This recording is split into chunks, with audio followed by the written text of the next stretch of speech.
Eu soube porque chegou a notícia que eles tinham invadido o pavilhão 4 e não tinha sobrado ninguém.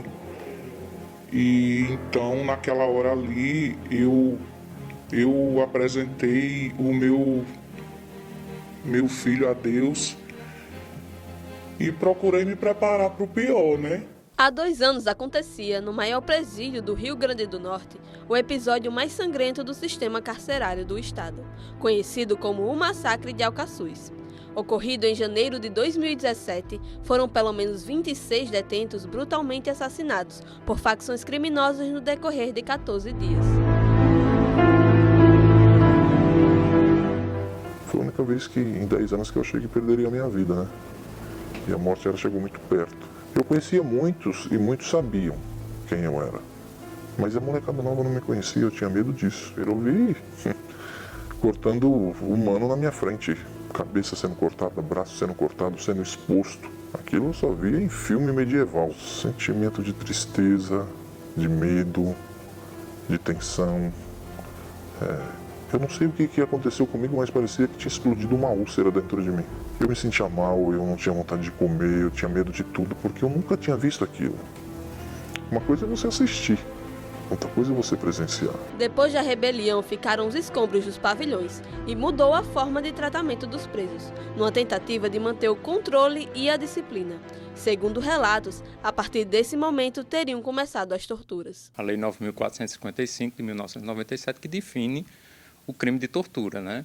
Então, qualquer tipo de violência física, né, ou procedimental, ou institucional, enfim, qualquer forma de violência configura o crime de tortura. Este homem, agora em liberdade, esteve preso em Alcaçuz e relata o que sofreu lá dentro. Você ficar 4, 5 horas em uma situação, em uma posição, aquela posição fecal, com suas mãos na cabeça, sem poder se mexer, pelado, um homem atrás de você, sabe? Isso já é humilhante. E o sol daqui, a gente saía com queimadura na perna, queimadura nas nádegas. Então, isso é uma tortura. Isso não deixa de ser tortura. Eu vi colegas com o dedo quebrado. Eu vi colegas que desciam do pavilhão só a capa do Batman, debilitado. Então, outra coisa que me deixava muito triste é uma cela para 3. A gente sabe que o Brasil vive uma superlotação nas cadeias, mas uma cela para 3 com 30, a cela é para 3. Uma cela para 12 com 60, com 50. Não tem como você ressocializar ninguém nesse estado. Desde 2017, a Pastoral Carcerária, os Conselhos de Direitos Humanos e os Comitês de Prevenção e Combate à Tortura receberam denúncias de presos que estariam sofrendo agressões e maus-tratos dentro do sistema carcerário, especialmente no presídio estadual Rogério Coutinho Madruga, conhecido como Pavilhão 5. Esta mulher, parente de detentos de Rogério Coutinho Madruga, relata algumas torturas que estariam acontecendo dentro do presídio. Cada vez está ficando pior. Porque cada vez a gente acha que vai melhorar, daqui a pouco acontecem as mesmas coisas, eles ficam sem visita, tudo que eles fazem é motivo de ficar sem visita, os familiares levam material de higiene, eles não entregam, roupa eles não entregam, remédio não é entregue. Se eles pedirem para ir para médico, eles apanham. Eles não vão e ainda apanham porque pediram para ir para o médico. A mãe de um presidiário do Pavilhão 5 também comenta sobre as torturas que vêm acontecendo. De um modo geral, eu acho que não escapou ninguém, né, dessas torturas, a começar pelas celas. De toda sorte de doença, de enfermidade, eles foram expostos a ainda mais situações difíceis, porque aí eles começaram a bater nos dedos deles, quebravam seus dedos, batiam na cabeça, dava tiros de balas de borracha, xingava, deitava no chão, passava por cima, pisava na cabeça. Eram muitas coisas terríveis e isso eles não escolhiam cara de ninguém. Mas como o Comitê de Combate à Tortura entrou lá e atestou por meio de fotos, por meio de de depoimentos, é realmente de fato daquele jeito. Não tem como negar. As fotos e os depoimentos foram feitos pelo Comitê do Mecanismo Nacional de Prevenção e Combate à Tortura, MNPCT, que até então pertencia ao Ministério de Direitos Humanos, o agora Ministério da Mulher, da Família e dos Direitos Humanos.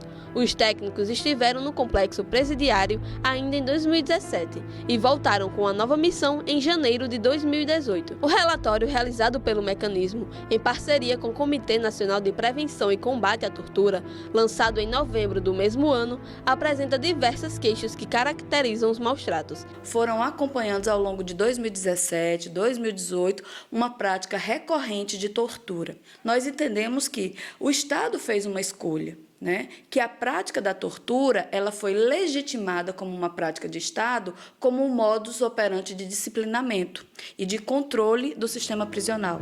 A pastoral carcerária atua em unidades prisionais há anos, mas desde a rebelião, o acesso ao complexo de Alcaçuz e o contato com os presos foi ficando cada vez mais difícil. A frequência e o contato com o preso, especificamente em Alcaçuz mesmo, era um contato de que, por exemplo, se ia celebrar uma missa, a gente ficava junto com o preso, no pátio, no espaço de banho de sol, tinha um contato com ele, poderia conversar. E assim, nós fizemos exatamente dessa forma. Depois disso, nós passamos um período muito longo, pode-se dizer que nós retomamos agora muito recentemente, exatamente por isso, por essa dificuldade também de nossa parte, se submeter a essa nova realidade, a essa realidade de não ter contato com o preso, de não poder conversar, de ficar numa parte superior, distante, eles dentro no espaço, numa área contida. Então, assim, realmente nós enfrentamos uma dificuldade de administrar isso enquanto pastoral. A dificuldade para o acesso ao complexo presidiário também é um problema enfrentado pelos familiares. Expostos a maus-tratos e revistas vexatórias, eles reclamam da falta de diálogo e clareza em relação aos dias de visita. Quando a gente vai visitar eles, além da questão da comida, deles nos dizerem o que devemos levar para comer com eles também nos dizem que nós temos que ir de chinela havaiana branca, com uma blusa azul royal, com uma leg colorida, com a calcinha branca e com o top branco. Fora disso, quando nós chegamos lá, nós esperamos do lado de fora do presídio até que, por volta das 9 horas, 8 e tanto, os agentes vêm abrir. Nós passamos desse portão para um outro pátio. Depois desse outro pátio, nós ficamos aguardando eles chamarem de 5 em 5 pessoas de cada cela. Passada essa parte desse pátio, nós vamos para uma outra fase, que é uma fase de cadastro. Você chega lá, dá o seu documento, eles veem qual o preso que você vai visitar, olha se seu documento é legal, olha se realmente está tudo certo, correto. Aí nisso a gente já vai para uma outra sala, que é a sala de revista. Quando a gente chega lá, tem várias agentes.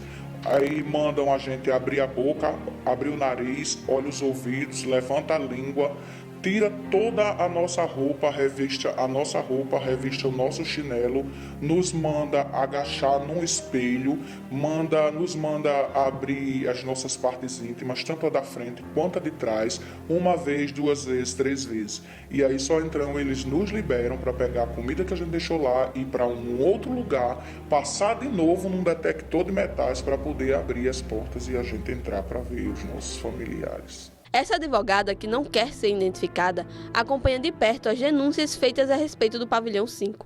Já foram feitas N denúncias para o Ministério Público, para a Corregedoria, para a Defensoria Pública. Agora, recentemente, demos entrada no plantão judiciário, pois ficamos sabendo que um interno foi bruscamente agredido por não querer cantar o hino nacional para que a Sejuc coloque no seu Instagram, no seu Facebook, o presídio modelo, o presídio que os internos cantem o hino nacional perfeitamente. A Pastoral Carcerária e o Comitê Nacional de Combate à Tortura também entregaram documentos formais ao Ministério Público do Estado, com relatos e indícios das torturas que vinham acontecendo, mas ambos os documentos foram arquivados. A Arquidiocese de Natal, através da Pastoral Carcerária, encaminhou um documento formal com relatos de elementos que podem caracterizar o crime de tortura, de violência, de agressões físicas, de abuso de poder, talvez, também, em relação às pessoas encarceradas. Assim como o Comitê Nacional de Prevenção e Combate à Tortura também apresentou um relatório circunstanciado, cheio de elementos, indícios que mostram que é possível que estejam ocorrendo crimes de tortura no sistema. Infelizmente, essas duas denúncias formais foram arquivadas. E arquivadas liminarmente, ou seja, sem qualquer investigação. A Secretaria de Estado da Justiça e Cidadania, SEJUC, nega as práticas de tortura e defende que todos os procedimentos adotados pelo sistema carcerário estão dentro da legalidade. Os procedimentos são adotados para garantir a integridade física, tanto dos internos quanto dos agentes. Do tipo de violência ou agressão que o interno venha a cometer em relação ao agente público, aí com certeza ele está autorizado a usar o uso da força. Mas isso tudo dentro do ciclo da legalidade, Se ele usar força, vai haver o ciclo da legalidade, que é atendimento médico se necessário for, ocorrência policial e a comunicação ao juiz competente. E até hoje não existe ninguém aqui condenado por tortura. Sobre a entrada de familiares e advogados, a Secretaria diz que está dentro da normalidade. A entrada aqui é normal, tanto de visitantes quanto de advogados. Pode haver um atraso ou outro, dependendo do dia, dependendo da quantidade que eu tenho de advogado e a quantidade de agente que eu tenho para fazer a separação, a condução dos internos. Agora, questões pontuais, elas podem acontecer por N motivos. Ainda há necessidade de haver uma revista corporal minuciosa. Se eu não tenho um equipamento que a gente chama body scanner, que seria um raio-x, ainda em funcionamento, a gente tem previsão para adquirir, já estamos adquirindo, mas até a chegada deles não tem outra forma de eu ter o contato dessa pessoa com o apenado sem que ela seja revistada antes. Já em relação à superlotação, o complexo está passando por reformas e ganhará 2 novos pavilhões, além da reforma do antigo pavilhão 4, o que promete desafogar as celas. Não, atualmente a gente tem uma população carcerária de 1.105 presos, certo?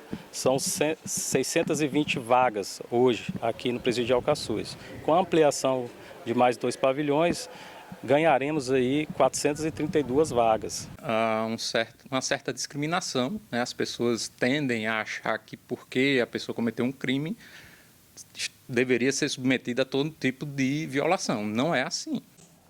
As autoridades, os governantes estão pensando que eles estão amontoando quem ali? Que eles estão isolando um bocado de cachorro pitbull? No dia que esses cachorros soltarem, eles querem que eles venham conviver na sociedade amigavelmente, muito bem obrigado, com seus vizinhos, com todo mundo. Eu acho que chegou a hora, assim, um pouco, da gente entender que o sistema penitenciário não precisa só de parede. Não precisa só de vigia, de guarda, de agente para monitorar eles de dia e de noite. Não precisa só de arma para conter 1 ou 2 que querem fugir. Não precisa só de concurso público para dar emprego para um bocado de gente. O sistema penitenciário também precisa de humanização.